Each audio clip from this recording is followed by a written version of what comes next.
Good morning everyone, welcome back to my another blog. তো দেখো, সকালবেলা তো আমি উঠে পড়েছি আর আমার সকালের কাজ আমি শুরু করে দিয়েছি। আর এই যে এবার আমি ঘর দোর সব পরিষ্কার করে ঝাঁটপাট দেবো আর ঝাঁট দিয়ে মুছবো, কারণ সব কিছু একটু তাড়াতাড়ি করতে হবে। কারণ তোমরা সবাই জানো নানাই এখন সকাল সকাল স্কুল যাচ্ছে। তো নানাইকে নিয়ে রেডি করা মানে ওকে তো সকালবেলা আমি একদমই খাবার খাইয়ে নিয়ে যেতে পারছি না। তাও রেডি তো করতে একটু সময় লাগবে, কারণ ও সকালবেলা যখনই আমি ওকে খাওয়াতে যাচ্ছি কেন জানি না ও না বমি করে দিচ্ছে। আর যেইটুকুন জল বা খাবার ওর পেটে থাকছে সেটাও বেরিয়ে যাচ্ছে, সেটা নিয়ে কিন্তু আমি ভীষণ চিন্তিত। কারণ ওটা হয়তো একটা ওর প্যানিক, মানে স্কুলে যাব তো সেই তাড়াহুড়ো করে যেহেতু খাবারটা খেতে বলি, সেই জন্য ও এইভাবে বমি করে ফেলে। তো প্রতিদিনই স্কুল যাচ্ছে, ওর পেট কিন্তু ফাঁকাই থাকে। তো আমি জানি না এই হ্যাবিটটা ওর কবে চেঞ্জ হবে বা কী করব আমি। আমি কোনো খাবারটাই ওকে খাইয়ে উঠতে পারি না। প্রতিটা খাবারেই ওর কিন্তু স্কুল যাওয়ার সময় ওই রকম পাই। এমনিতে নর্মালি পাবে না, কিন্তু স্কুল যাওয়ার সময় যখনই সকালবেলা আমি ওকে রেডি করবো তখনই ওর এরকম শুরু হয়ে যায়। এটা একটা মানে প্রবলেম আর কি। তো চলো, এবার ও সকাল সকাল উঠে পড়েছে, আমি ঝটপট করে রুম টুম সব গুছিয়ে নিয়েছি। এবার অল্প ওকে একটু জল খাওয়াবো, আর জল খাইয়ে তারপরে রেডি করব। একটু ব্রাশ করিয়ে নেব, আর যদি খায় তো খাবে, আর না খায় তো এবার ঠিক করেছি যে আর জোর করে খাওয়াবোই না, ওই খালি পেটেই নিয়ে চলে যাব। তারপরে এসে যা খাই খাবে খিদের চোটে। তো হচ্ছে যে এখন তো স্কুল থেকে ইউনিফর্মটা এখনো পর্যন্ত নানাইয়ের পাওয়া যায়নি। যার জন্য এখনো ও নর্মাল মানে রেগুলার যে ড্রেস হয় সেটাই পরে যাচ্ছে। আর যে কখন ইউনিফর্মটা পাওয়া যাবে জানি না। অনেকেই পেয়ে গেছে, কিন্তু নানাইয়ের সাইজটা শেষ হয়ে গেছিলো, যার জন্য কিন্তু আমরা এখনও ওই ইউনিফর্মটা মানে ওর জন্য নিয়ে আসতে পারিনি। তো দেখা যাক, আশা করছি যে 1 উইকের মধ্যে চলে আসবে, সেরমই শুনেছিলাম আর কি। তো এই দেখো, সকালবেলা না ও ব্রাশ করতেও ভীষণ মানে আমাকে জ্বালাতন করে, কিছুতেই বলবে যে আমি কুলকুচি করবো না, ব্রাশ করবো না, জেদ করতে থাকে আর কি। আর আমার সবসময় স্কুল বা কলেজ যে কোনো জায়গায় বলো না কেন, আমি কিন্তু সময়েই পৌঁছাতাম। খুব রেয়ার যখন আমার একটু দেরি হয়ে যেত কোনো বিশেষ কারণ থাকলে, তবে তাই আমি চেষ্টা করি যে নানাইয়েরও যেন স্কুল যেতে কখনো লেট না হয়। তাই আমি প্রচণ্ড তাড়াহুড়ো করে ওকে টাইম মতো রেডি করে দিই। তো দেখো, ওর এদিকে ব্যাগ গোছানো হয়ে গেছে, ব্যাগের মধ্যে জল, বই, খাতা সব কিছু দিয়ে দিয়েছি। এবার আমরা বেরিয়ে পড়েছি ওকে রেডি করে।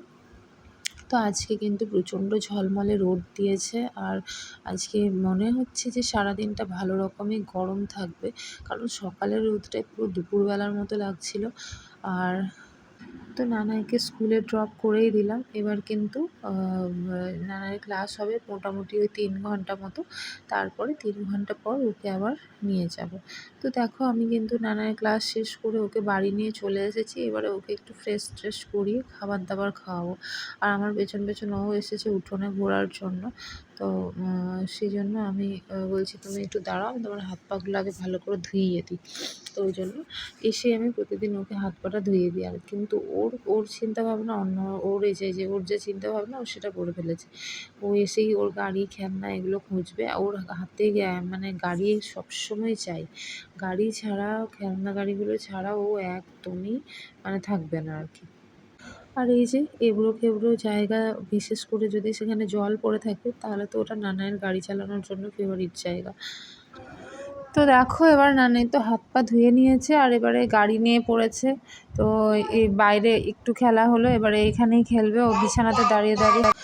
তো দেখো, এই যে আবার রুমের মধ্যে গাড়ি নিয়ে খেলতে আরম্ভ করেছে, কারণ খেলা ছাড়া ওর তো আর কোনো কাজ নেই। কোনো রকমের স্কুল থেকে এসে ওই কোথায় গাড়ি কোথায় গাড়ি ওই খুঁজে খুঁজে খেলতে বসবে। খিদের বেলায় কিছু নেই, মানে খাওয়া দাওয়া না দিলেও হবে, শুধু ওই গাড়ি দিয়ে সারাদিন খেলতে দিয়ে দিলেই ওর হয়ে যাবে আর কি। আর তারপরে ওকে অল্প করে খাবার খাইয়ে আমি চলে এলাম হচ্ছে রান্নাঘরে। আর রান্নাঘরে এখন রান্নাগুলো ঝটপট করে সব করে নেবো। এখন আমি স্নান করিনি, এবার রান্নাবান্না সব কমপ্লিট করব, তারপরেই স্নানটা করব। কারণ রান্নাবান্না মানে করতে করতে এতটা গরম লাগে না, ঘেমে যায়। তো মনে হয় যে না বাবা, একবারে সব মিটিয়ে নিই, তারপরে বাসন টাসন যা বেরোবে কয়েকটা সেই কটা মেজে তারপরে আমি স্নানটা করবো। বেশ ফ্রেশ লাগে আর কি, আর খেতেও ভালো লাগে, বা বেশ একদম মানে ঘাম টাম সব ছুটে যায়, ক্লিন, নিজেকে একদম ক্লিন ফিলিং হয় আর কি। তো আজকে তো চিংড়ি মাছ আর বড় মাছ দুই নেওয়া হয়েছিল, মানে কাতলা মাছের মাথা আনা হয়েছিল। তো সেই কারণে চিংড়ি মাছ দিয়ে নানাইকেও অল্প কাঁঠাল মানে এঁচোড় করে দিয়েছি, এঁচোড় চিংড়ি, আর মাথা খেতে নানাইও বেশ একটু পছন্দ করে। আলু ভাতে ডাল এই দিয়ে ওকে আজকে খাওয়াচ্ছি। আর আমাদের জন্য মাছের মাথার কালিয়া করেছি, আর চিংড়ি মাছ করেছি হচ্ছে এঁচোড় দিয়ে, মানে এঁচোড় চিংড়ি করেছি। তো ওই দিয়ে আমাদেরও হয়ে যাবে, রাতেরও ওর মধ্যে থেকে যাবে। তো আমি না নানাইকে চিংড়ি মাছ কখনও খাওয়াইনি, এই ফার্স্ট টাইম। তো খাওয়ার পরে কিন্তু ও প্রথমে ওর ভালো লাগলো, তারপরে ও খেতে চাইছিল না, ও বলল যে আর ভালো লাগছে না। তো এখন ঠিক করেছি যে দেবো না, ভাবলাম অল্প দিয়ে দেখি। তারপরে তো সারপ্রাইজিংলি আমার বর আজকে এত সুন্দর একটা সারপ্রাইজ দিয়েছে, আমি তো কখনো কল্পনা করিনি। হঠাৎ করে দেখি আমাকে ডমিনোজে নিয়ে চলে এলো বাইকটা নিয়ে। আমি জিজ্ঞেস করলাম যে কোথায় যাচ্ছি আমরা, বললো রানীগঞ্জে যাব, বাজারে দরকার আছে। কিচ্ছু বললো না, সোজা নিয়ে এলো ডমিনোজে। আই অ্যাম তো অবাক, মানে সত্যি, মানে এটা হচ্ছে আমার সাথে নাকি আমি স্বপ্ন দেখছি, আমি তো বুঝতেই পারছিলাম না। কিছুক্ষণের জন্য আমি একদম পুরোপুরি হতভম্ব হয়ে গেছিলাম। তারপরে ও একটা পছন্দসই পিৎজা অর্ডার করলো। তো আমি বললাম বড় দিও না, স্মল দাও। তো স্মল সাইজটাই খেতে পারবো আর কি, মানে খিদে যে পেয়েছিল তা না, আজকে ওর ইচ্ছে হয়েছে যে এইভাবে সারপ্রাইজ দেবে। আমার বর না মানে খুব বেশি এক্সপ্রেস করতে পারে না, ও এরকমই মানে চুপচাপ। এরকম ঠিক আগে ছিল না, এখন আরও একটু বেশি হয়ে গেছে, হয়তো সংসারের চাপে বা অন্য কোনো কারণে, সেটা আমি জানি না। তো সেই কারণে আমি ভাবি যে ও না কেমন যেন হয়ে গেছে একটা। কিন্তু দেখো আজকে কিন্তু আমি মানে জাস্ট একদম কি বলবো, খুশি তো কোন লেভেলের বলে বোঝাতে পারবো না। ওটা আমি মানে ওকেও আমি শো করতে পারিনি, কিন্তু আমি পুরোপুরি আমি অবাক হয়ে গেছিলাম এই জিনিসটা দেখে। তো যাই হোক, আমি তো ভীষণ খুশি, আর খুব থ্যাংক ইউ ওকে। আমি মুখে বলিনি থ্যাংক ইউ, কিন্তু ভিডিওতে আমি বলছি। আর সত্যি আমাকে এত খুশি দেওয়ার জন্য, এত স্পেশাল ফিল করানোর জন্য আমি আজকে খুবই খুশি। থ্যাংক ইউ বললেও মানে ছোটো করা হবে ওকে আর কি। তো যাই হোক, নানাই আজকে ফার্স্ট টাইম পিৎজা ট্রাই করলো। আর এই যে হচ্ছে ডমিনোজ তো আমাদের এখানেই করেছে, মানে আমার বাড়ির সামনেই নতুন হয়েছে বলে এখানে এলাম।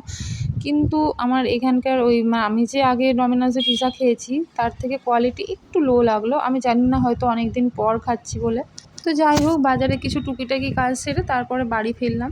তো তোমরা চ্যানেলটিকে সাবস্ক্রাইব করো, ভিডিওটি লাইক